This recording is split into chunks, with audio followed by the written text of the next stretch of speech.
ராமரீத குடும்ப நண்பர்கள் அனைவருக்கும் வணக்கம். திருநகாய வித்மகை தீஸ்வராய தன்னோ நரசிம்மம் பிரசோதியாக.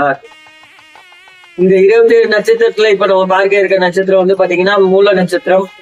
மூல நட்சத்திரத்தில் பிறந்தவர்கள் தங்களின் வாழ்வில் சகல ஐஸ்வர்யங்களையும் பெற ஆஞ்சநேயர் வழிபாடு, குலதெய்வ வழிபாடு மற்றும் நவகிரகத்தில் உள்ள கேது பகவானின் வழிபாடு செய்வது மிகவும் சிறந்தது.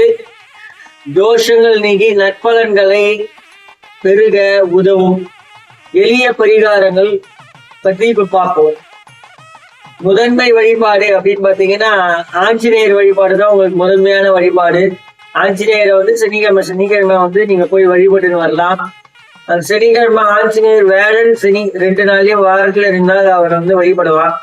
அப்படி வேலைக்கிழமை நீங்க வழிபடுறீங்கன்னா கேது பகவானையும் சேர்த்து வழிபடலாம். கேது பகவானுக்கு வந்து வேழன் வந்து ஞானகாரகன், அதனால வேலைக்கிழமை உகந்தது.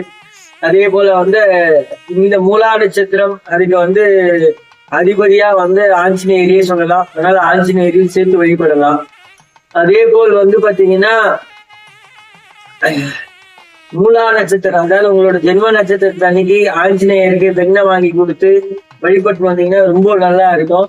உங்களுக்கு அது ரொம்ப விசேஷமானது. உங்களுக்கு எல்லா விதமான நலன்களையும் அருளக்கூடியது வந்து இந்த மூலா நட்சத்திரத்துல வெண்ணெயை வாங்கி கொடுக்கறது.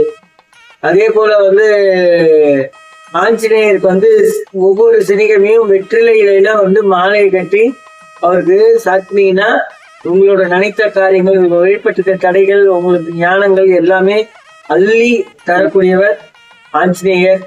ஸ்ரீ ராமரோட பக்தர் ஹனுமன் ஆஞ்சநேயர் வந்து ஒவ்வொரு சனிக்கிழமையும் மூல நட்சத்திரத்தில் பிறந்தவர்கள் வெற்றிலை மாலை சாற்றி வருவது அவங்களுக்கு ஏற்பட்ட தடைகள், அவங்களோட பிரார்த்தனைகள் எல்லாமே கைகூடி அவங்களுக்கு வெற்றியை தரும். அது மட்டுமின்றி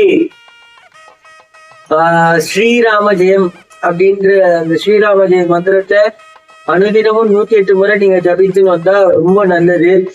ஆஞ்சநேயரை பார்க்கும்போது அந்த மந்திரத்தை நீங்க சொல்லிக்கிட்டே இருக்க ஆஞ்சநேயர் வந்து கண்டிப்பாக உங்களுக்கு ஒரு துணையாக இருந்து உங்களுக்கு எல்லா விதமான இதையும் படி தருவார்.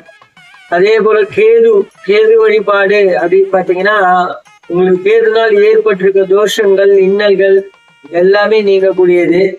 ஸோ அதுக்கு என்ன பண்ணணும் அப்படின்னு பாத்தீங்கன்னா சிங்கீஸ்வரர் கோவில் போயிட்டு உங்க பேர்ல அர்ச்சனை பண்ணிட்டு வரணும். இந்த ஸ்தலம் எங்க இருக்குன்னு கேட்டீங்கன்னா நான் அதுக்கு எங்க இருக்குன்ற டீட்டெயில்ஸ் வந்து உங்களுக்கு கமெண்ட்லயே கொடுக்குறேன், உங்களுக்கு வேணும்னா. அதே போல வந்து பாத்தீங்கன்னா கேதுக்குரிய தானியமான கொள்ளு அது தானம் செய்யலாம். நீங்க வந்து வேலைக்கிழமையில போகும்போது கேது பகவானுக்கு, நவகிரகத்துல கேது பகவானுக்கு நீங்க கொள்ளு கொடுத்துட்டு போகலாம், அது ரொம்ப நல்லா இருக்கும். அதே போல வந்து நட்சத்திர மர வழிபாடு, மூல நட்சத்திரத்துக்கான மரமான ஆலமரத்தை சுற்றி வருவது மற்றும் அதன் வேருக்கு நீர் ஊற்றுவது தோஷங்கள் நிவர்த்தி செய்யும். நீங்க முடிஞ்ச லெவலுக்கு மூல நட்சத்திரம் பிறந்தவங்க ஆலமரம் எங்க இருக்கோ அந்த ஆலமரத்துக்கு, சிவன் கோயில் 90% சிவன் கோயில் இருக்கும், அந்த ஆலமரத்துக்கு போயிட்டு நீங்க ஒரு 9 சுத்து சுத்திட்டு வந்து அந்த வேருக்கு தண்ணியை ஊற்றிட்டு வாங்க. அது காலை பொழுதுல தான் செய்யணும், மாலை பொழுதுல செய்யக்கூடாது. அதையும் நான் முன்னாடியே சொல்லிடுறேன். பகல் 12 மணிக்குள் செய்ய வேண்டும். இது ரீசன் சின்ன போடும். அதே போல மூல நட்சத்திரத்துல பிறந்தவங்க ஜீவராசிகள், அது முக்கியமா வந்து அனுமனின் சுலபமான நம்ம நார்மலா சொல்றது குரங்கு.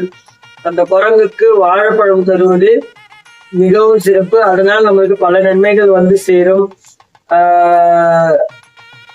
பல பாத தோஷங்கள் நிவர்த்தி ஆகும், நற்பலன்கள் உண்டாகும். இதனால நற்பலன்கள் உண்டாகி மூல நட்சத்திரத்துக்கு மேலும் மேலும் வெற்றி கிட்டும். கண்டிப்பாக நன்மையே நடக்கும். என்னன்னா இங்க வச்சு பேசுன்னு பார்க்காதீங்க, கொஞ்சம் ப்ராப்ளம். அதனால மற்றும் ஒரு நற்பதியில் சந்திப்போம். நன்றி, வணக்கம்.